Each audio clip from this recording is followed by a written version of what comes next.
Assalamualaikum warahmatullahi wabarakatuh Tribuners. Jumpa lagi bersama saya Septiana Cahyani dan rekan saya Fani Ramadan dalam podcast Malang Live.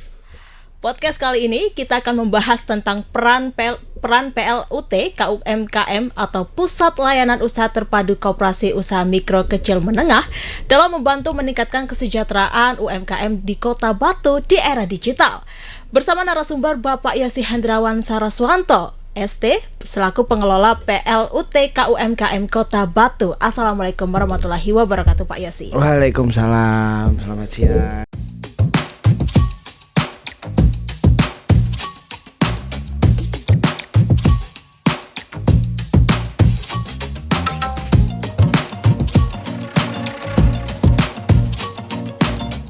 Sehat, Pak? Sehat Bapak. Iya. Bapak sendiri sehat ya? Alhamdulillah sehat. Harus sehat ya Pak ya. Mungkin sebelumnya bisa disapa dulu Pak Tribuners yang ada di rumah. Ya. Oke, selamat siang Tribuners. Salam kenal, kami dari Kota Batu yang membawai Pusat Layanan Usaha Terpadu. Hari yang luar biasa diundang oleh Tribuners untuk menyampaikan apa sih pemberdayaan UKM yang dilakukan oleh pemerintah Kota Batu. Oke. Jadi bisa dijelaskan ke teman-teman Tribuners apa itu PLUT gitu Pak Yosi? Ya. Jadi mungkin sampai saat ini yang memahami PLUT itu juga enggak banyak juga ya. Istilahnya di kita itu PLUT itu sebenarnya sudah lama sih. Cuma kan memang pemahaman masyarakat terkait apa sih PLUT itu, apa sih PLUT ya, apa kadang orang menyebutnya PLUT gitu. Ya Pak ya. Kalau di browsing yang keluar malah fluid kadang-kadang. Iya. Itu PLUT itu Pusat Layanan Usaha Terpadu. Jadi merupakan one stop service-nya UKM. Jadi di situ UKM bisa menerima pendampingan, kemudian fasilitasi, kemudian pemasaran, terus kita ajarin tentang bagaimana sih usaha, bagaimana sih membuat proses bisnis sebuah usaha, peramalan usaha seperti apa ya, disitulah tempatnya PLUT. Cara pemasaran itu ada di PLUT, semua fasilitas yang diberikan itu juga dari PLUT ya Pak ya.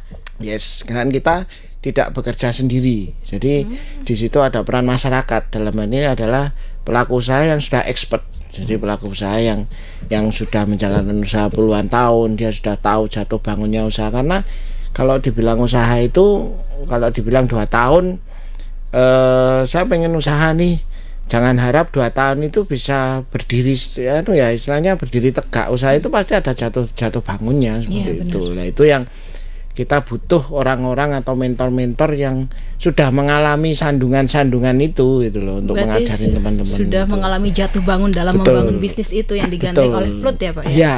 Kalau misalkan bagi pelaku bisnis UMKM yang masih baru gitu Pak.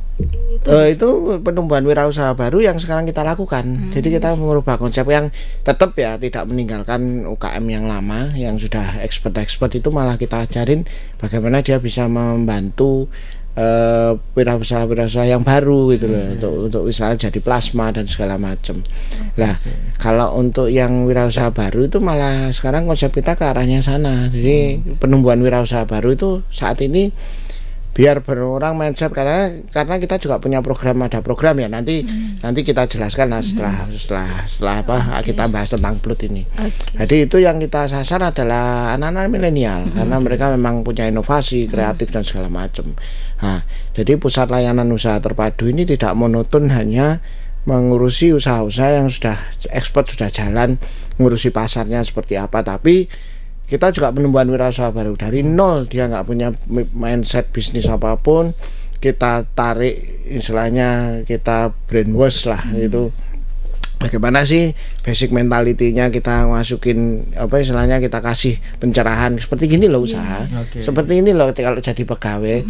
Saya jadi pegawai sudah puluhan tahun, tapi ya seperti ini aja. Tapi ada beberapa UKM yang hampir sama dengan kita, istilahnya yang hampir sama, mulai usaha dan saya mulai kerja, tapi dia sudah pakai Fortuner, saya belum, gitu kan. Itu bedanya. Itulah yang bikin asiknya di situ. Tugas dan fungsi dari PLUT untuk masyarakat, khususnya bagi pelaku UMKM sendiri itu apa kira-kira? Tugas dan fungsi adalah membina. Kita adalah pembina. Jadi istilahnya tanggung jawab kita, sebenarnya ini bukan tanggung jawab kita, tanggung jawab semua untuk membina, karena disitulah nanti peran pemerintah itu untuk penumbuhan perekonomian di masyarakat, istilahnya khususnya Kota Batu ya, apalagi Kota Batu itu adalah kota kunjungan pariwisata. Oke. Apalagi tren sekarang kalau kita lihat di media-media sosial, trennya kan lebih ke kuliner, kemudian healthy, kemudian ke wisata dan segala macam. Ya itu peluang gitu loh, itu peluang, manfaatkan gitu loh. Masyarakat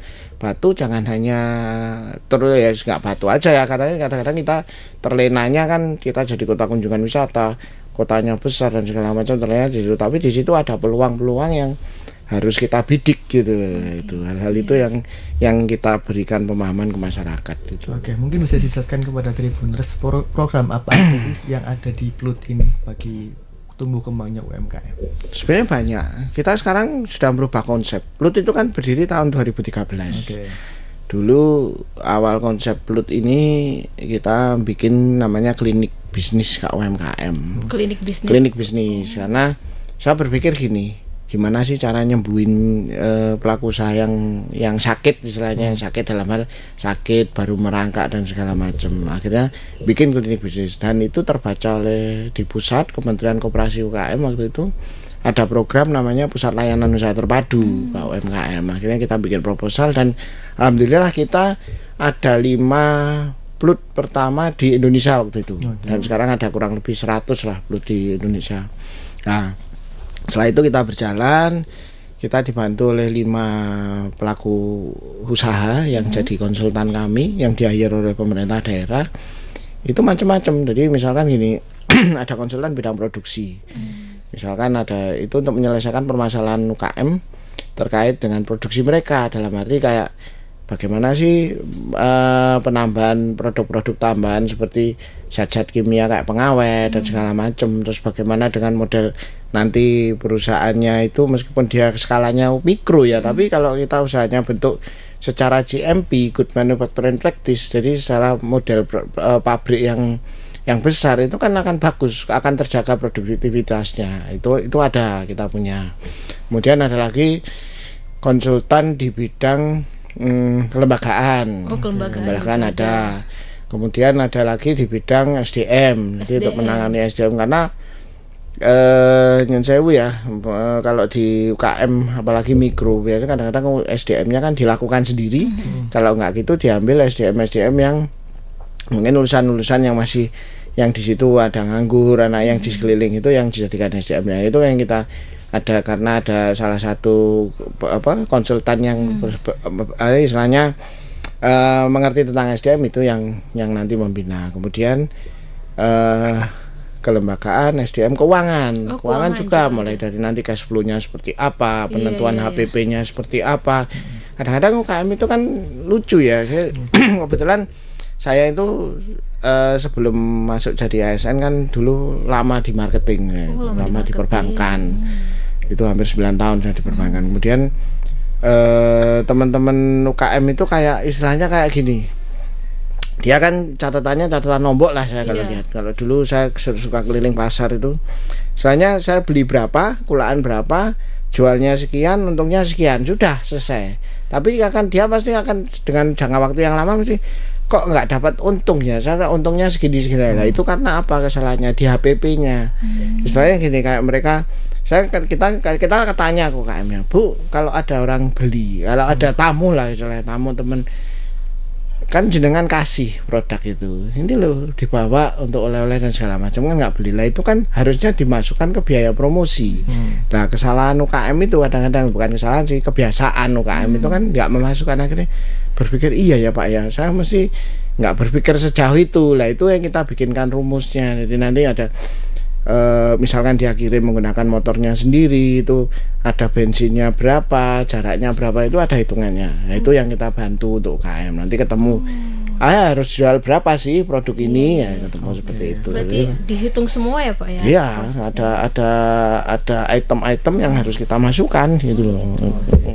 Di PLUT ini layanan yang UMKM mempelajari tentang marketing, kemudian finance dan segala hal terkait dengan bentuk usaha gitu Pak ya? Iya, jadi sampai bahkan pemasarannya kita kerjasama dengan beberapa toko oleh-oleh dan stakeholder yang minimarket atau supermarket. Jadi memang tujuannya ya kebetulan kita juga kurasi sendiri. Jadi dengan beberapa teman-teman pelaku usaha dan toko oleh-oleh. Jadi produk apa yang nanti layak untuk masuk ke mereka gitu loh. Yang penting tidak mengindahkan dengan ketentuan yang berlaku, misalkan legalitasnya, kemudian labelnya seperti apa, itu yang kita bina seperti itu. Untuk warga Kota Batu sendiri udah aware belum tentang PLUT ini? Udah familiar belum? Dan sejauh ini UMKM yang bergabung dalam PLUT ini berapa banyak gitu Pak Yasi? Kalau untuk warga masyarakat, makanya gini, tujuan kami seperti saat ini ya, kita itu kan juga istilahnya mengenalkan, meskipun PLUT ini sudah mulai dari 2014 ya sampai sekarang. Tapi ternyata juga di lapangan ketika kita turun itu masih banyak yang belum tahu. Ada banyak yang belum tahu, kemudian ada yang tahu tapi mungkin enggan ke sana, atau mungkin pekewuh kan, kira orang Jawa kan seperti itu, masuk ke kantor nggak enak lah gitu. Tapi memang mungkin nanti untuk pendengar atau pemirsa yang di warga Batu ya, jadi kalau kita mungkin kalau masuk ke balai kota atau kantor-kantor pemerintahan pakai celana pendek, pakai sandal jepit itu kan pekewuh kadang-kadang ya, waduh sungkan dan segala macam. Tapi kalau di PLUT jangankan pakai sarungan, dasteran aja kita terima gitu loh. Maksudnya kita memang bikinnya tempat itu yang humi, yang nyaman lah. Gitu kan. Makanya ada co-working space, ada itu, kita misalkan mau konsultasi dan segala macam. Tadi kan belum familiar ya Pak ya orang-orang pelaku UMKM ini. Kira-kira faktornya apa Pak? Masalah ini aja sih sebenarnya, publikasi aja sih, publikasi. Ya. Tapi memang sebenarnya dengan menggandengnya beberapa stakeholder untuk saat ini, ketika saya kembali, saya sempat pindah ya beberapa dinas, kemudian kembali ke sini lagi, akhirnya kami berusaha untuk menggandeng beberapa dinas, kemudian beberapa instansi seperti sekarang sudah dengan Balai Pertanian, dengan Kejaksaan. Jadi mereka ternyata punya bina-binaan gitu loh. Lah itu yang akhirnya salah satu keuntungan lah buat kami, promosi juga, karena biar masyarakat tahu bahwa masyarakat Batu itu sebenarnya diuntungkan dengan program fasilitas yang punya kita diberikan PLUT itu kan sebenarnya hal yang luar biasa ya. Memang tugas kami lah istilahnya untuk membina mereka. Dan sekarang kan istilahnya kayak perbankan, pihak perusahaan swasta akhirnya kan gandeng kita untuk membina pelaku-pelaku usaha yang jadi binaannya. Berarti kalau untuk pendekatannya dengan pelaku UMKM itu menggandeng beberapa mitra ya Pak ya? Iya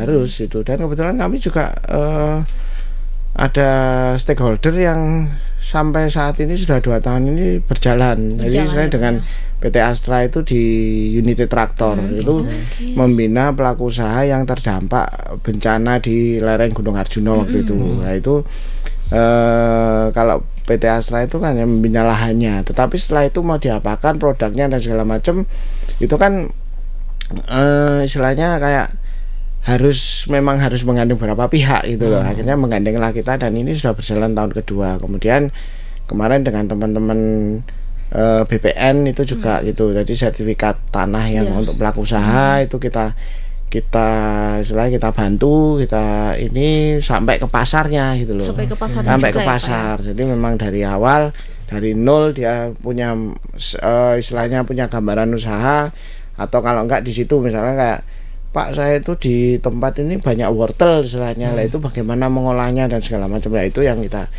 bina sampai mereka bisa berjualan. Oke, mungkin gini Pak Yosi, ketika saya andai kata UMKM Kota Batu, ketika bergabung dengan PLUT itu apa saja sih persyaratannya? Lalu apakah ada biayanya?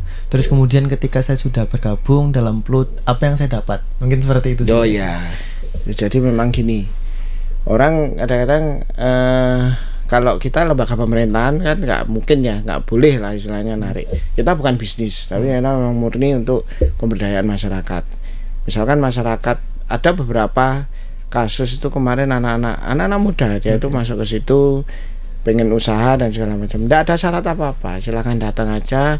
Misalkan nanti akan kita ngobrol dengan beberapa konsultan, nanti akan ketemu mindsetnya usaha seperti apa, di situ potensinya apa, passionnya apa. Jadi yang paling penting nanti di situ selain menjadi binaan kami, keuntungannya sih sebenarnya ketika ada event-event, ada pelatihan, ada pameran dan segala macam akan kita infokan di teman-teman grup yang sudah bergabung di kita.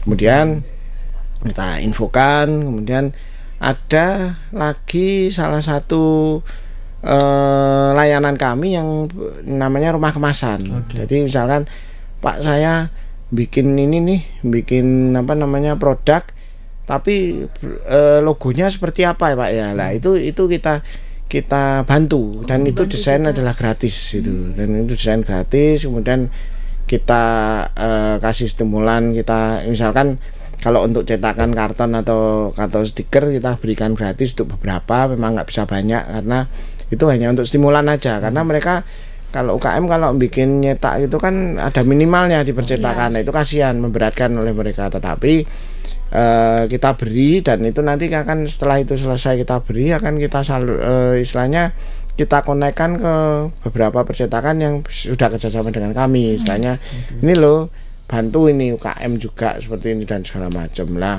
Kemudian yang terutama adalah fasilitasi legalitas. Jadi yang pertama, selain mungkin di mall pelayanan publik ada ya untuk pengurusan NIB, nomor induk berusaha, dan itu gratis semua. Sebenarnya orang itu ngurus NIB itu bisa sendiri, itu bisa. Ya, cuma kadang-kadang memang harus diperhatikan ada klasifikasi industri yang ada di situ, pengelompokan itu yang hati-hati dalam memilih gitu loh. Apa yang harus kita pilih, misalkan dia masuk kategorinya ringan, jangan sampai masuk kategorinya tinggi, karena kalau ketika masuk kategori sedang dan tinggi itu ada beberapa persyaratan yang harus dipenuhi oleh pelaku usaha itu.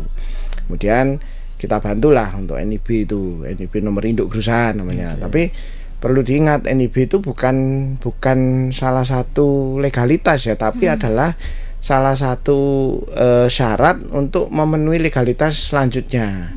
Kemudian PIRT, kita sudah kerjasama dengan Dinas Kesehatan itu untuk penyuluhan keamanan pangan, proses ke PIRT. Kemudian ada BPOM juga ya, iya, sampai ke halal juga kita halal dengan juga beberapa Kemendak seperti itu.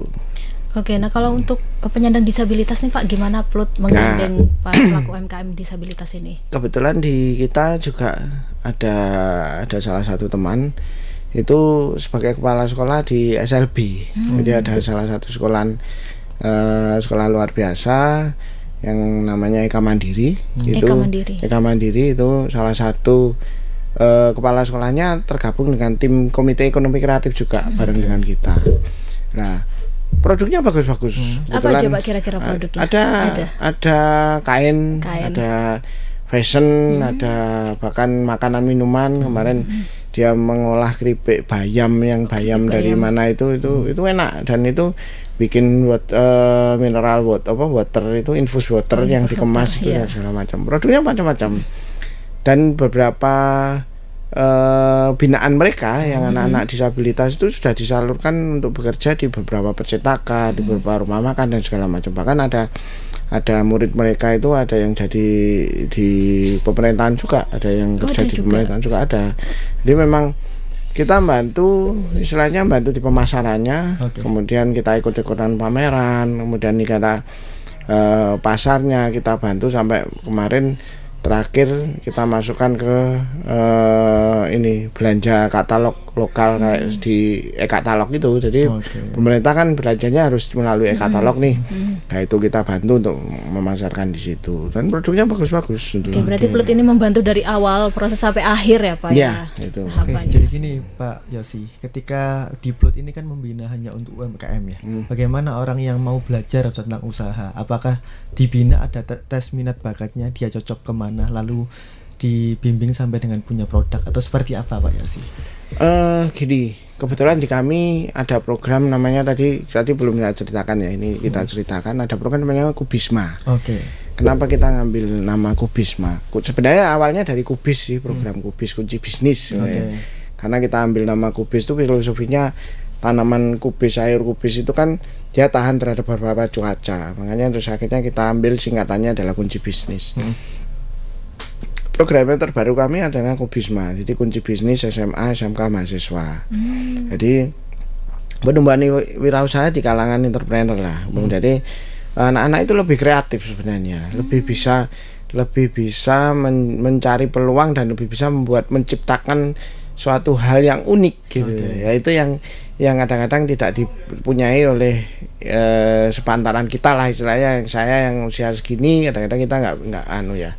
Nah, anak-anak itu lebih kreatif. Kemudian yang berikutnya kita rubah basic mentalnya, bukan kita rubah sih, kita beri wawasan bahwa gini loh, kalau kamu menjadi, ya itu tadi, kalau menjadi oke lah, katakanlah lulus mau jadi apa gitu loh. Nah, kalau menciptakan lapangan seperti ini, kalau mencari pekerjaan seperti ini. Kebetulan beberapa kita datangkan ahli-ahlinya atau mentor-mentor, atau kita datangkan para motivator. Sebenarnya si teman-teman UKM itu kan juga salah satu motivator juga, bahwa ini dia mulai dari lulus kuliah. Kalau sekolah tetap ya, kita tetap ya oke lah, katakanlah untuk si anak-anak itu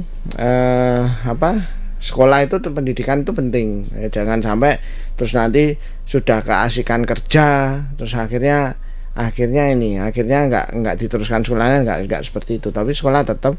Nah, mindset usaha itu kita tarik dari passionnya mereka, karena satu usaha, keberhasilan suatu usaha kalau tidak ada klik dengan passion, dengan kebiasaan kita, dengan hobi lah, katanya jadikan hobi itu sebagai istilahnya sebagai pemasukan gitu, sebagai bisnis gitu. Contoh gini, ada beberapa kalau naik ke Batu yang atas di Cangar arah Mojokerto kan di pinggir-pinggir jalan ada yang bawa kamera tuh. Terus kemudian ada IG-nya berapa itu kan, itu dijual filenya itu. Jadi kalau hubungi IG itu dijual satu filenya berapa rupiah kan, seperti itulah. Itu kan sebenarnya sepele, tapi kan bisa mendapat pemasukan bagi mereka gitu loh ya.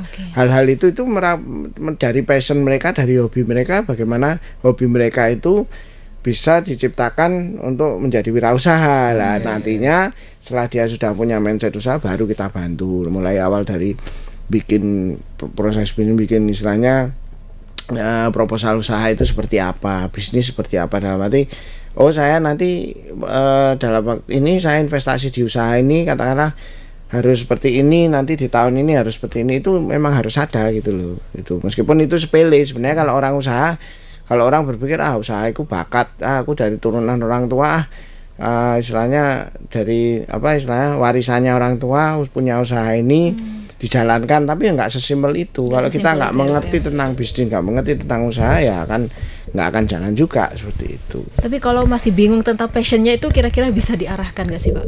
Sebenarnya bisa. Anak-anak itu sebenarnya anak-anak milenial itu lebih ini. Karena saya sempat ya beberapa kali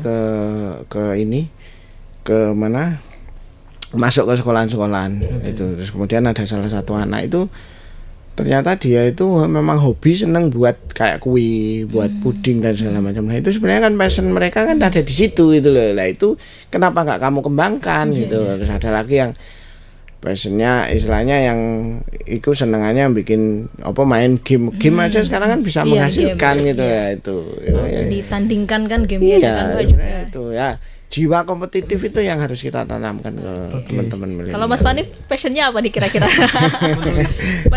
Itu kan bisa jadi bisnis juga, menulis, bikin copywriting dan segala macam, narasi dan segala macam. Oke, mungkin dari 2013 ya hingga 2024 ini apa aja gebrakan dari PLUT Kota Batu, terutama yang ingin memperkenalkan wisata ataupun UMKM Kota Batu sehingga dikenal oleh mancanegara ataupun Indonesia. Kalau ke mancanegara sih kayaknya masih jauh banget gitu. Tapi beberapa kemarin kita didatangin tamu dari Pakistan. Tamu dari itu Pakistan ya, itu penelitian itu, bahkan mereka membawa produk madu kita itu beberapa yang dibawa ke sana gitu.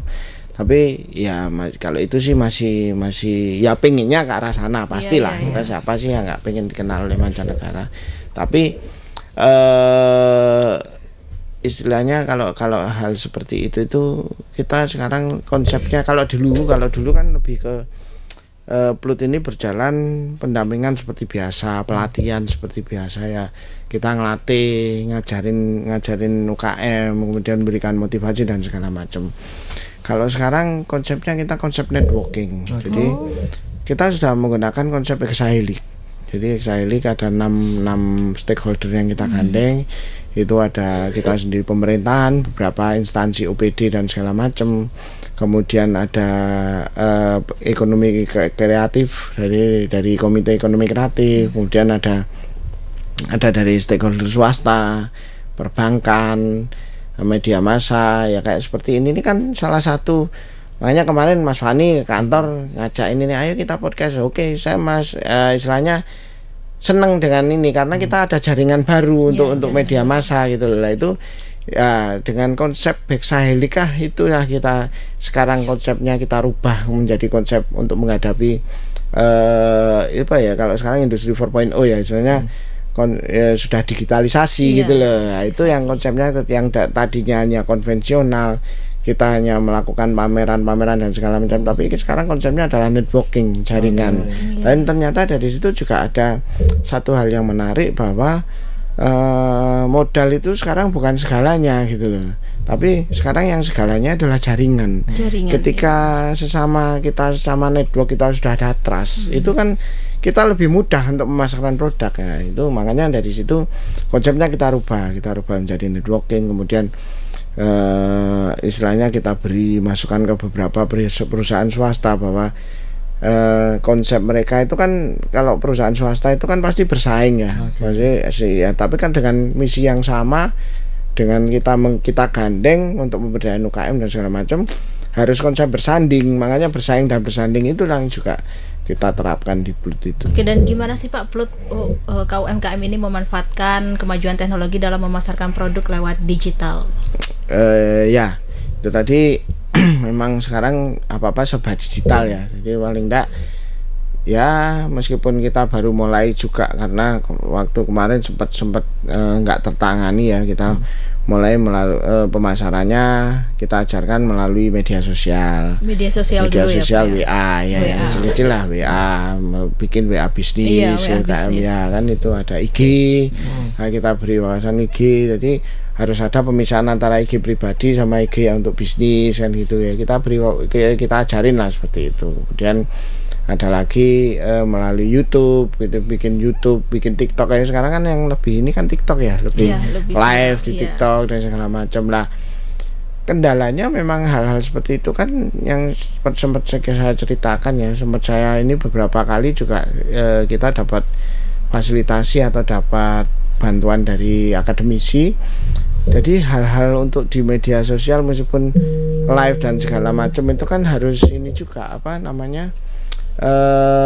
public speakingnya kan harus bagus. Nah, itu yang akhirnya kita ajarin narasi. Dan sekarang dengan perkembangan kemajuan seperti ini ternyata yang diminati masyarakat itu juga satu narasi, hal yang unik. Dalam arti misalkan gini, satu produk ya kopi lah kan. Kopi ini diambil dari lereng Gunung Arjuna dengan ketinggian sekian. Ini dulunya sebagai daerah itu adalah daerah kerajaan dan segala macam. Itu yang sekarang lagi diminati gitu loh. Jadi narasi, kemudian public speaking, bagaimana dia ketika dia di online, istilahnya dia jualan di online shop, dia jual di TikTok live gitu ya. Kan harus ngomongnya harus menarik nih, gimana ya, meskipun kalau sekarang kan yang istilahnya ada good looking ya, kelihatan cantik dan segala macam. Sekarang filter aja di media sosial tuh filter sudah macam-macam, tinggal pilih mau model apa. Tapi yang kalau kita ngomongnya menarik, istilahnya bisa menarik orang, misalkan gini, ini loh, kita beli produk, kalau kita menawarkan produk melalui live itu ya, tidak hanya belilah produkku gitu, ini murah dan segala macam, enggak hanya itu kan, mungkin butuh kesehatan, butuh ini, apakah Anda butuh vitamin ya, ini mengandungannya seperti ini, produk ini mempunyai kandungan A, B, C, D lah. Itu yang harus disampaikan kepada user gitu loh, kepada pembeli, yang itu nanti akhirnya menarik. Jadi oh iya ya, ini yang saya butuhkan gitu loh. Apalagi sekarang kalau di TikTok ataupun media sosial yang lain itu kan algoritma ya, dia akan menentukan siapa sih nanti yang akan dimasukin, seperti itu. Oke, selama Pak Yosi mengelola Plut ini, apa sih kendala-kendala yang mungkin terjadi gitu ya? Karena memang mengelola UMKM kan dengan kapasitas orang yang banyak, tentu nggak mudah Pak ya. Apa kendala-kendala yang selama ini dialami Pak Yosi? Yang pertama kendala dari internal dulu ya. Jadi kalau kendala dari internal sih sebenarnya di kita itu dinas kita itu adalah dinas yang besar, kebetulan. Nah, ada penyisian beberapa anggaran untuk pembinaan istilahnya, itu yang memang harus istilahnya yang harus kita bagi gitu loh.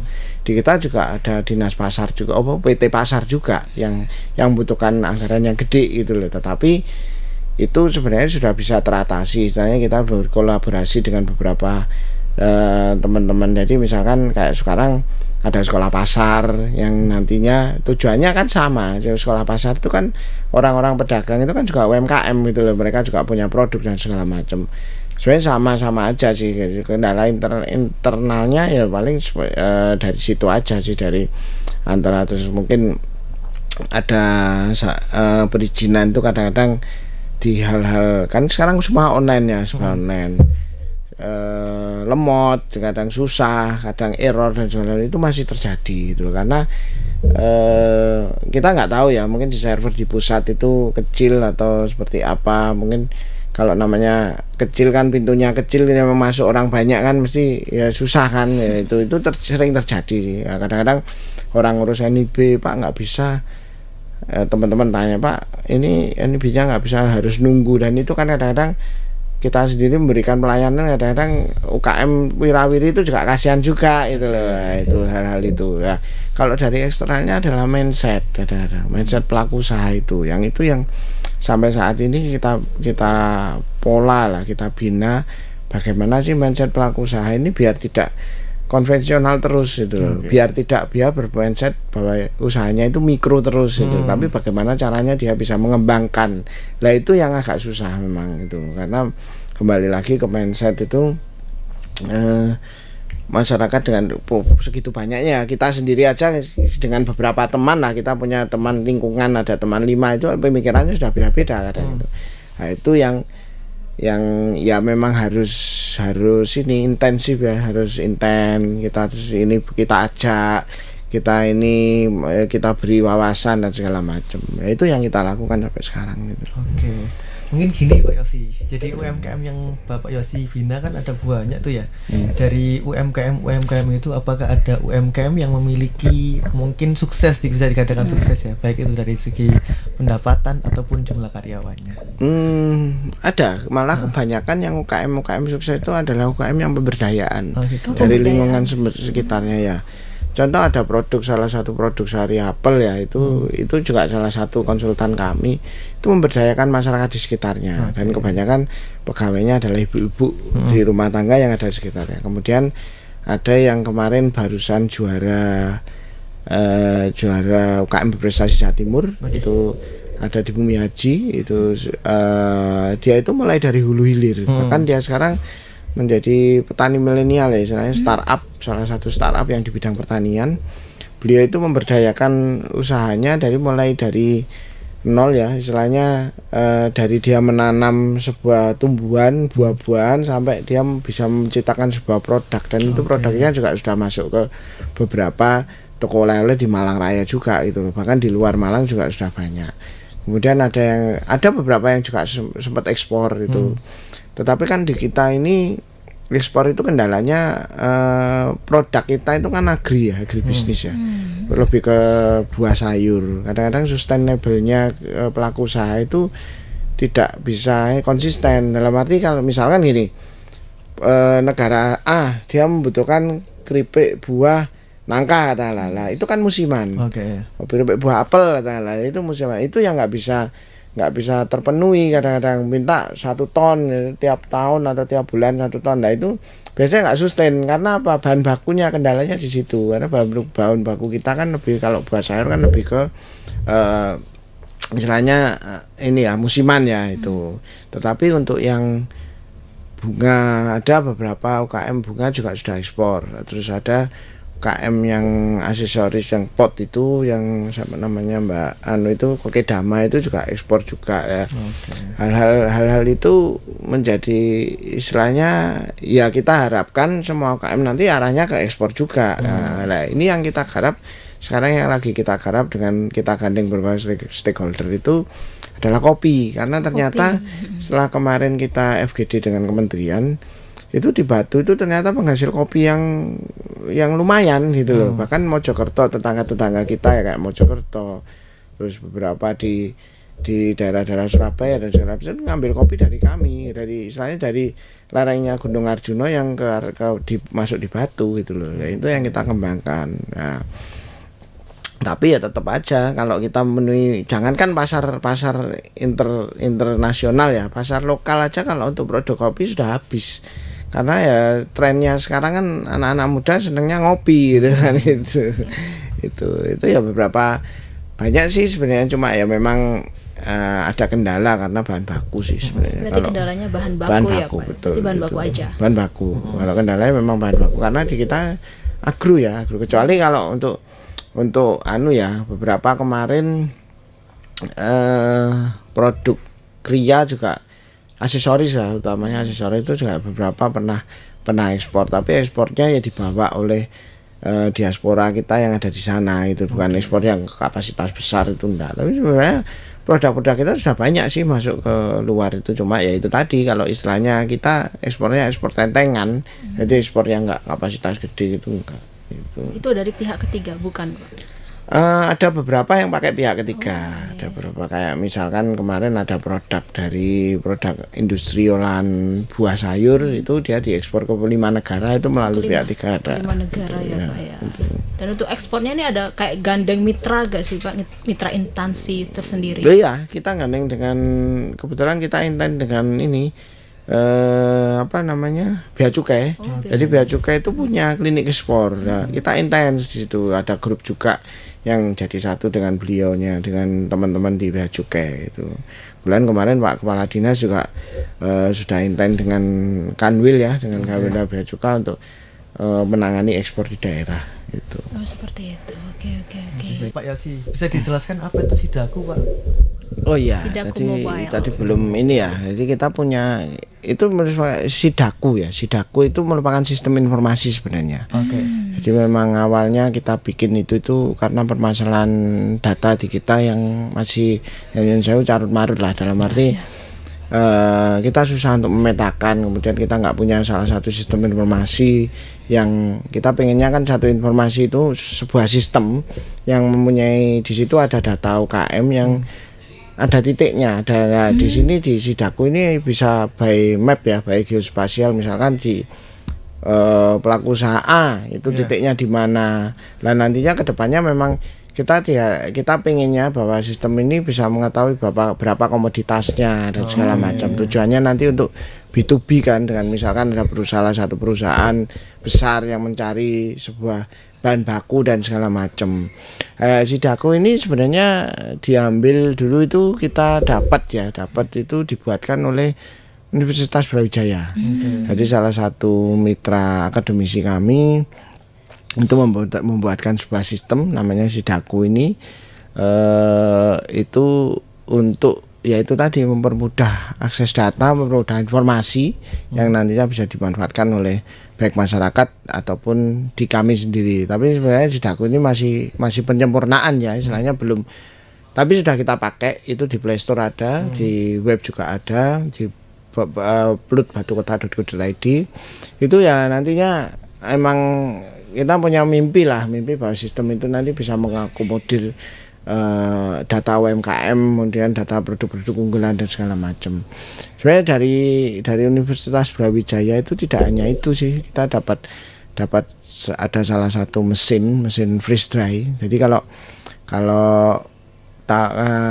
makan ini ya, salah satu mie instan yang gelasan itu kan di situ ada itu wortel yang kering-kering itu sebenarnya menggunakan mesin yang kami dapat dari Universitas Brawijaya itu, mesin freeze dry.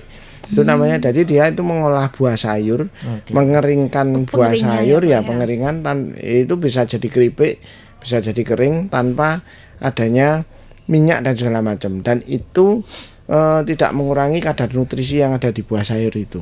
Itu namanya mesin freeze drying. Jadi dia dehidrasi dulu, cairannya diambil dulu, kemudian didinginkan sampai suhu kurang lebih minus 60 derajat, kemudian baru dipanaskan, dan itu keluar sudah jadi keripik. Bahkan kalau kemarin sempat bikin yogurt itu bisa jadi keripik. Oh, yogurt juga bisa jadi keripik ya Pak ya? Bahkan kalau dengan mesin itu rawon itu bisa jadi keripik. Rawon itu bisa dikeringkan itu, karena kan cairannya kan kita kita ambil itu dapat dari alhamdulillah di 2022 kemarin kerjasama dengan Universitas Brawijaya di Fakultas Teknologi Pertanian itu kita dapat melalui ini ya, jadi ngambil istilahnya dapatnya dari program matching fund Kemenristek Dikti yang kita usulkan itu. Jadi tujuannya adalah adanya istilahnya ini ya, peralatan produksinya ini yang sudah menggunakan AI, sudah menggunakan sensor gitu loh. Jadi ini yang nantinya ya syukur-syukur alat ini sebagai mini lab kami.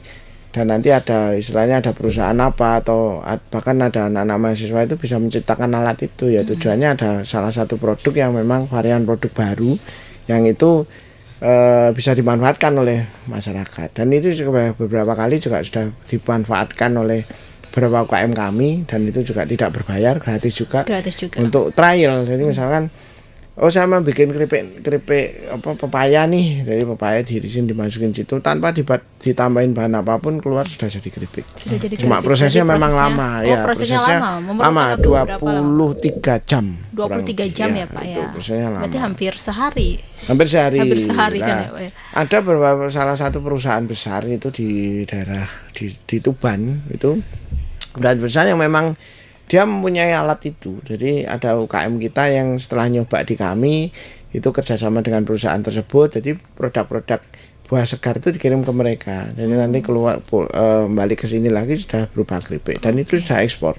Karena pasar luar seperti Singapura, Malaysia itu pengennya makanan yang memang untuk anak-anak itu yang memang masih nutrisinya masih bagus, yang sehat ya Pak ya. Iya. Makanya kan healthy itu tadi yang jadi sasaran. Dan kalau untuk aplikasi Sidaku ini udah jalan nggak sih Pak? Sudah jalan. Ini bisa di-download di Play Store. Cuma memang masih penyempurnaan ya, kadang-kadang